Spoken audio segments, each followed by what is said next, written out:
Good morning બાળકો.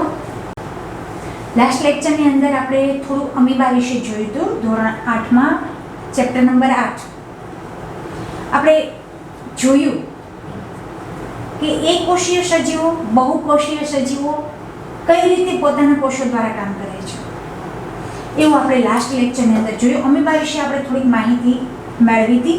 તો હવે આપણે જોઈશું કે મનુષ્યના શરીરમાં, અહીંયા સુધી આપણે કમ્પ્લીટ વર્ક કર્યું હતું. હવે આપણે જોઈશું કે મનુષ્યના શરીરમાં, મનુષ્યના રુધિરમાં જોવા મળતા, રુધિર એટલે એનું બ્લડ, લોહી, કે મનુષ્યના રુધિરમાં જોવા મળતા શ્વેત કણ WBC, વ્હાઇટ બ્લડ સેલ. તમારે ફૂલ ફોર્મ જોતું હોય તો લખજો. શ્વેત કણ છે, શ્વેત કણ એટલે કયું કહેશે? વ્હાઇટ શ્વેત, WBC, વ્હાઇટ બ્લડ સેલ. કે શ્વેત કણ પણ એક કોષીય સંરચનાનું ઉદાહરણ છે જે પોતાનો આકાર બદલી શકે છે. જો મનુષ્યના રુધિરમાં જોવા મળતો શ્વેત કણ એક કોષીય સંરચનાનું ઉદાહરણ છે જે પોતાનો આકાર બદલી શકે છે. શ્વેત કણ પણ એક કોષ જ છે. માનવ શરીરની અંદર વાત કરીએ છીએ કે શ્વેત કોષ છે, શ્વેત કણ એ પણ શું છે? એક કોષ છે. જ્યારે અમીબા એક પૂર્ણ વિકસિત સજીવ છે, તેનું સ્વતંત્ર અસ્તિત્વ છે. તમારા મત મુજબ આમાંથી MCQ એક કે શ્વેત કણ WBC એનું ફૂલ ફોર્મ શું છે? આ તમારું એક ક્વેશ્ચન, ટૂંક જવાબી કે વ્હાઇટ બ્લડ સેલ છે. કેમાં જોવા મળે છે? મનુષ્યના રુધિરમાં જોવા મળે છે. હવે તમારા મત મુજબ તેમાં લાખોની સંખ્યામાં કોષો આવેલા હોય એવા સજીવોના કોષોનો આકાર કેવો હશે? આકૃતિ તમને નીચે બતાવી છે કે 8.4 એમાં ABC મનુષ્યના વિભિન્ન પ્રકારના કોષો જેવા કે રુધિર, સ્નાયુ, ચેતાતંત્રના કોષો દર્શાવેલા છે. એટલે કે મનુષ્યના છે. તમને ચોખ્ખું દર્શાવ્યું છે કે મનુષ્યના વિભિન્ન પ્રકારના કોષો, મનુષ્યની અંદર આ કોષો રહેલા છે. જુદા જુદા કોષો બતાવ્યા છે. રુધિર છે, રુધિર, પછી સ્નાયુ કોષો અને ચેતાતંત્ર. તમને ત્રણેય બતાવ્યા છે. જો દર્શાવેલા છે જે વિભિન્ન આકારના અને વિભિન્ન વિશિષ્ટ કાર્યો સાથે સંબંધિત છે. ત્રણેય કાર્યો શું કરે છે જોઈ લઈશું આપણે. કે કોષો સામાન્ય રીતે ગોળ, તો કે કોષનો આકાર કેવો હોય છે? પહેલું તમને એવો પણ પ્રશ્ન પૂછાઈ શકે કે કોષ એટલે શું, તેનો આકાર જણાવો.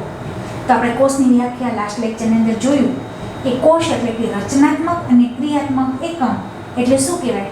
કોષ. કોષનો આકાર કેવો હોય છે? જો 8 ધોરણની અંદર ટૂંક જવાબી પ્રશ્નો વધારે છે. તો કોષો સામાન્ય રીતે ગોળ, ચપટા, લંબાયેલા હોય છે. ત્રાક આકારના પણ હોય છે. અને ત્રાક આકાર કહેવાય. બે બાજુથી અણીવાળો ભાગ હોય ને વચમાં ફૂલેલો હોય, માછલી આકારનો હોય, તો એને શું કહેવામાં આવે છે? ત્રાક આકાર. તીરનું ભાલું હોય ને, ભાલા જેવો આકાર હોય છે, એ પણ આપણા શરીરના કોષો છે. ત્રાક કણો જે રુધિરને સમારકામ કરવાનું કાર્ય કરે છે. તમે કદાચ તમારે આવતું હશે, નહીં આવતું હોય, પણ એનું વર્ક કહી દઉં છું. એનું કાર્ય શું છે? આ ત્રાક કણો કહેવાય. જે તમને આકૃતિ બીમાં આપેલા છે એને ત્રાક કણ છે. એ ત્રાક કણ શું છે? એનું કાર્ય શું છે? કે શરીરની અંદરથી જે બ્લડ નીકળે છે ને, ક્યારેક ઘા વાગ્યો હોય ત્યારે બ્લડ નીકળતું હોય એને રૂઝાવવાનું, એને સમારકામ કરવા માટેના આ ત્રાક કણો કાર્ય કરે છે. તો શું કહે છે કે કેટલાક કોષો ચપટા હોય, કેટલાક લાંબા હોય, ગોળ હોય, તો કેટલાક ત્રાક આકારના પણ હોય છે. કેટલાક કોષો લાંબા હોય છે, બંને છેડે અણીવાળો હોય છે, તેવો આકારને ત્રાક કણો કહેવાય છે. ત્રાક આકાર, એને ત્રાક આકાર પણ કહેવાય છે. ત્રાક આકાર પણ કહી શકો છો. સંધિ છૂટી પડે એટલે બે જ થશે. તેઓનો આકાર ત્રાક આકાર હોય છે.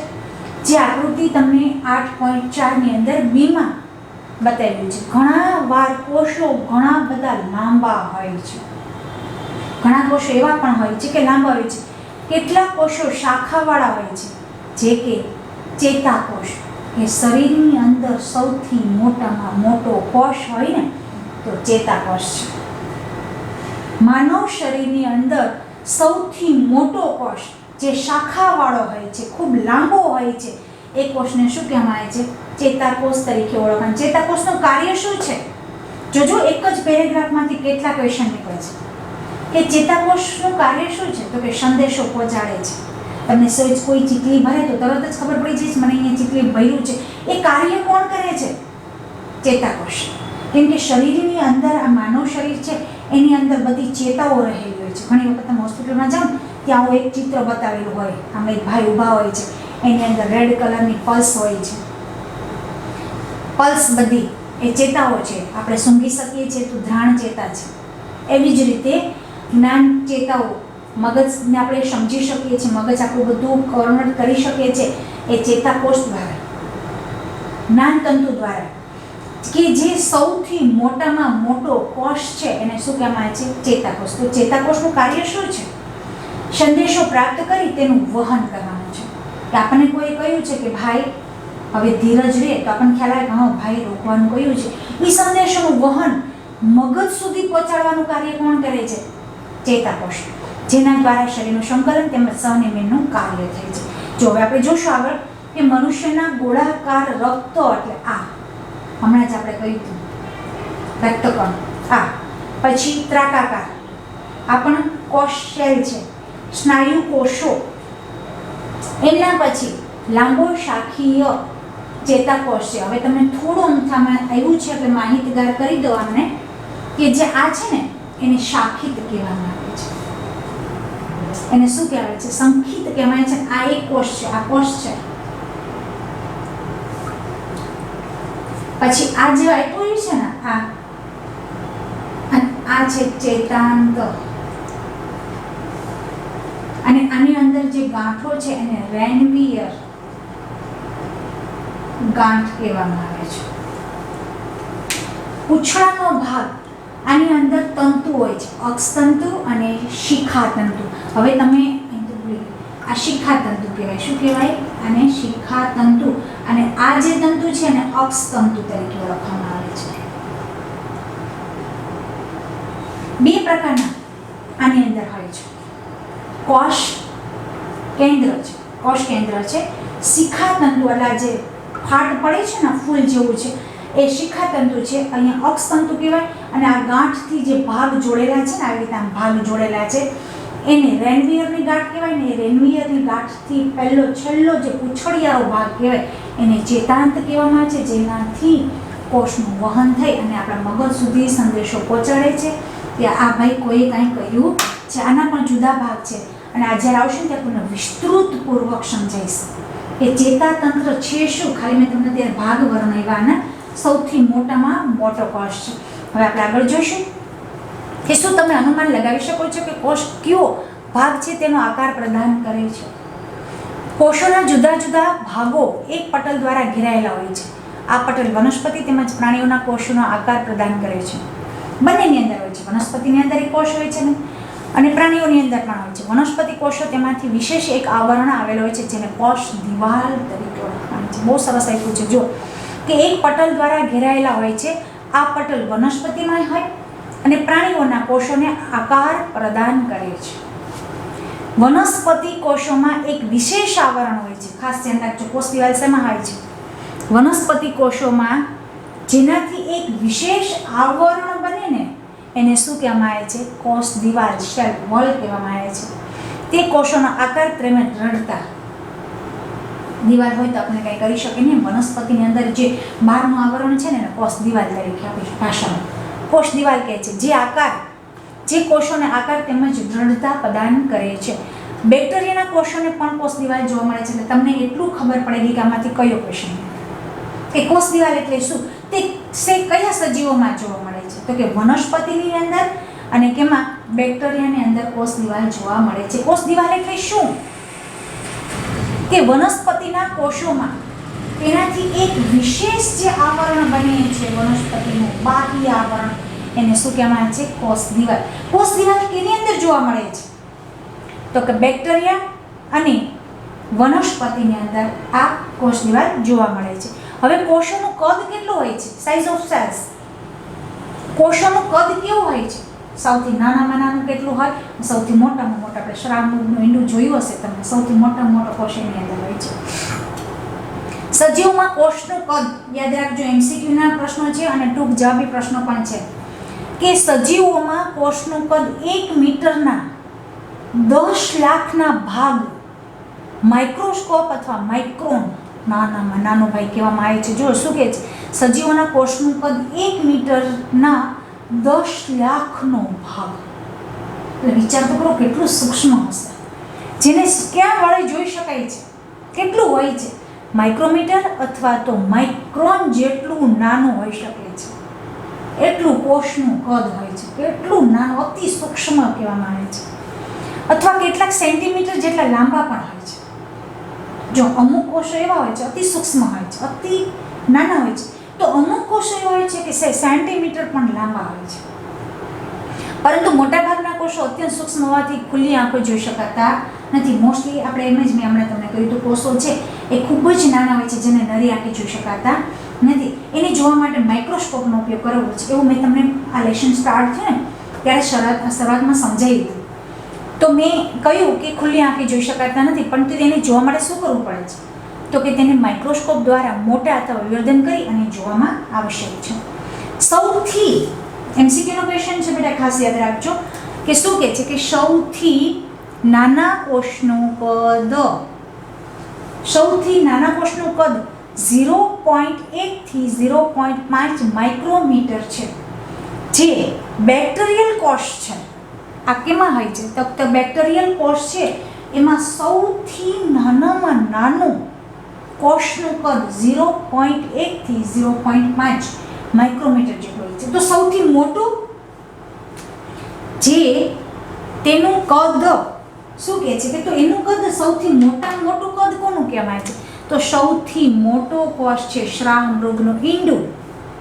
મેં હમણાં પણ તમને એક વાત કહી હતી કે સૌથી મોટો કોષ તો કે શ્રાવમૃગનું ઈંડું છે. એનું કદ કેટલું છે? તો કે એનું કદ છે 170 મિલીમીટરથી 130, આ બંનેનો ઇન્ટુ કરી મિલીમીટર જેટલો હોય છે. આ એમસીક્યુના ક્વેશ્ચન છે, ખાસ યાદ રાખજો. સૌથી નાનામાં નાનો કોષ છે બેક્ટેરિયલમાં હોય છે, અને સૌથી મોટો કોષ છે એ કેમાં હોય છે? શાહમૃગના ઈંડાની અંદર છે. બંનેનો કદ પણ આપેલું છે, એમસીક્યુ છે અને ટૂંક જવાબી પણ પ્રશ્નો છે. હવે પ્રવૃત્તિ કરશો આપણે કે મરઘીના ઈંડાને ગરમ પાણીમાં ઉકાળો તથા તેનું કવચ દૂર કરો. બહુ સરસ પ્રશ્ન આપ્યો છે. તમને શું દેખાશે? પીળો એવો ભાગ દેખાશે. ઉપર તમે જોશો તો એનું કવર છે ને વ્હાઇટ કલરનું હોય છે, પરંતુ જે વ્હાઇટ કલરનું કવર છે એને પાણીમાં ઉકાળો ને, ઈંડાને આખું પાણીમાં નાખી દો એટલે ઉપરનું કવચ છે ને એ નીકળી જશે. પછી શું દેખાશે? પીળો એવો ભાગ દેખાશે. એક સફેદ પદાર્થ જે કેન્દ્રસ્થ પીળા ભાગને વીંટાળેલા આવેલો હોય છે. સફેદ ભાગ નીકળી ગયો તો પીળા ભાગનું દેખાશે. સફેદ ભાગ આલ્યુમિન છે, તત્વ છે. એ સફેદ ભાગ જે શું દર્શાવતું? બે પ્રકારના ઈંડા હોય છે, પીળું હોય છે અને સફેદ હોય છે. બે પ્રકારના ઈંડા હોય છે. એટલે જો તમે એને પાણીની અંદર ગરમ કરવામાં આવે ને તો એ સફેદ ભાગ નીકળી જશે, પીળામાંથી પીળો ભાગ નીકળી જશે, સફેદ દેખાશે. જે પદાર્થ શું છે?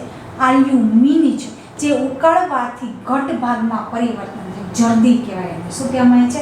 એને જર્દી.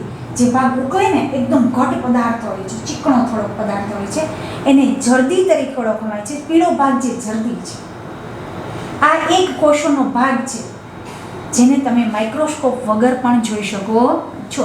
આ તો તમે નરી આંખે પણ જોઈ શકો છો. જે પાણીમાં ઉકળી જાય ને પછી તમે એનો ઘટ પદાર્થ છે એને જર્દી તરીકે ઓળખવામાં આવે છે, જે માઇક્રોસ્કોપ વગર પણ તમે જોઈ શકો છો. શું હાથીના કોષો ઉંદરના કોષોથી મોટા હોય છે? શક્ય નથી કે એવું મોટા કોષો હોય છે.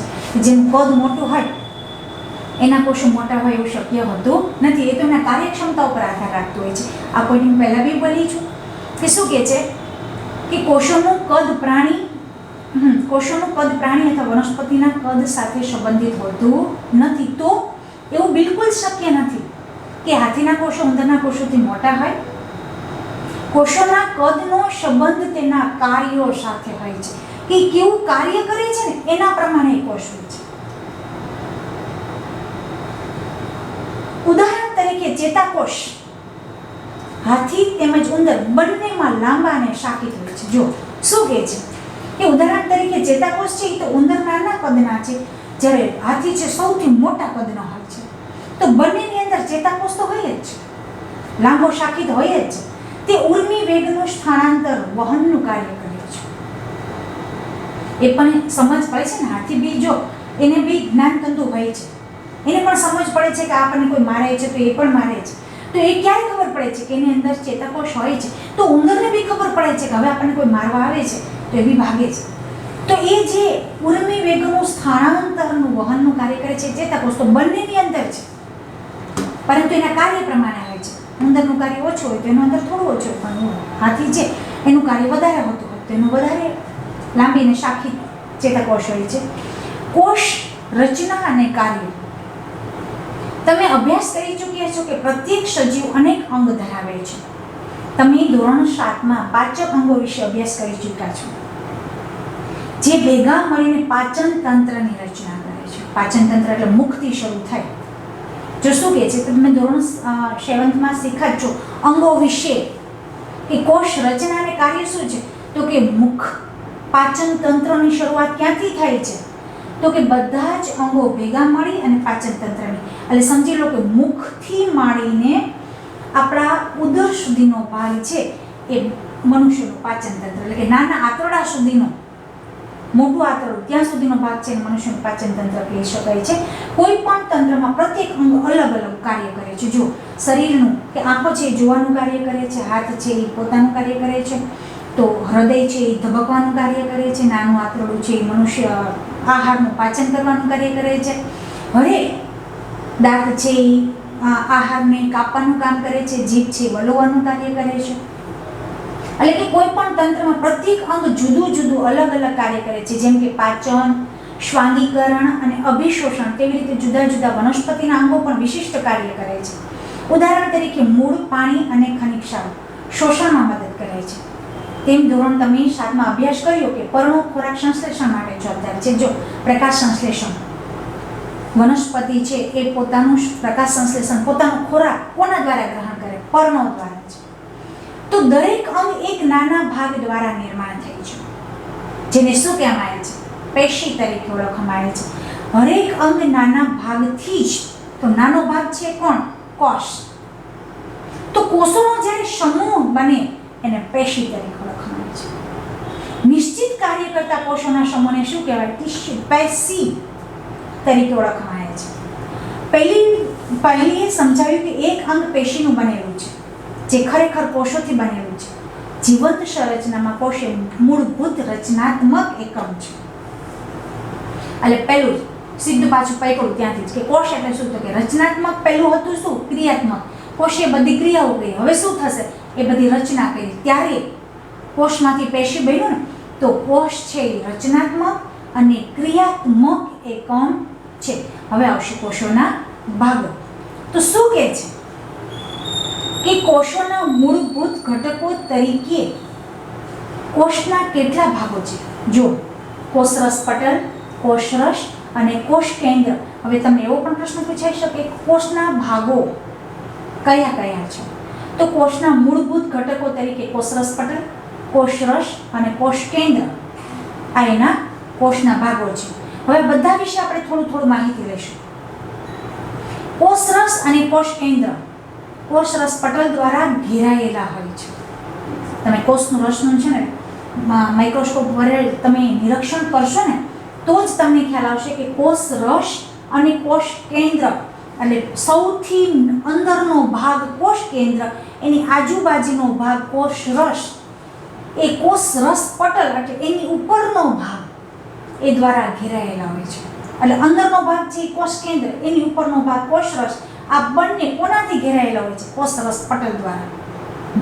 અંદરના ભાગ છે આ બે, એનું ઉપરનું પડ છે કોષ રસ પટલ થી ઘેરાયેલા હોય છે. કોષ રસ પટલ એક કોષને બીજા કોષ તથા ઘેરાયેલા દ્રવ્યોથી અલગ કરે છે. કેમ કે કોષ રસ છે, રસ એટલે પ્રવાહી, એનાથી અલગ કરે છે, દ્રવ્યોથી ઘેરાયેલા દ્રવ્યોથી અલગ કરે છે. કોષ રસ પટલને જીવરસ પટલ પણ કહેવાય છે. કદાચ એવો પણ પ્રશ્ન પૂછાઈ શકે કે કોષ રસ પટલને બીજા કયા નામથી ઓળખવામાં આવે છે, તો કોષ રસ પટલને જીવરસ પટલ પણ કહેવામાં આવે છે. કોષ રસ પટલ છિદ્રાળુ હોય છે. જો શું કહેવામાં આવે છે, કોષ રસ એટલે ઉપરનું પડ છે ને એ કેવું હોય છે, છિદ્રાળુ. એના પરથી જ આપણને ખ્યાલ આવશે ને કે કોષ રસ અને કોષ કેન્દ્રનું કાર્ય શું છે. એની અવરજવર તો જ કોષ કેન્દ્ર છે એ કોષ રસનું પ્રવાહીનું સંગ્રહ કરશે અને છૂટું પાડશે કેમ કે છિદ્રાળુ કોણ છે? કોષરસ પટલ ઉપરનું પડ છે ને એ છિદ્રાળુ હોય છે તથા વિભિન્ન પદાર્થોના કોષનું અવરજવર માટેનું નિયમન કરે છે. તો મેં હમણાં જ કહ્યું કે છિદ્રાળુ છે એટલે એની અંદરથી કોષરસ છે એનો અવરજવર નિયમન એટલે આપલે થશે.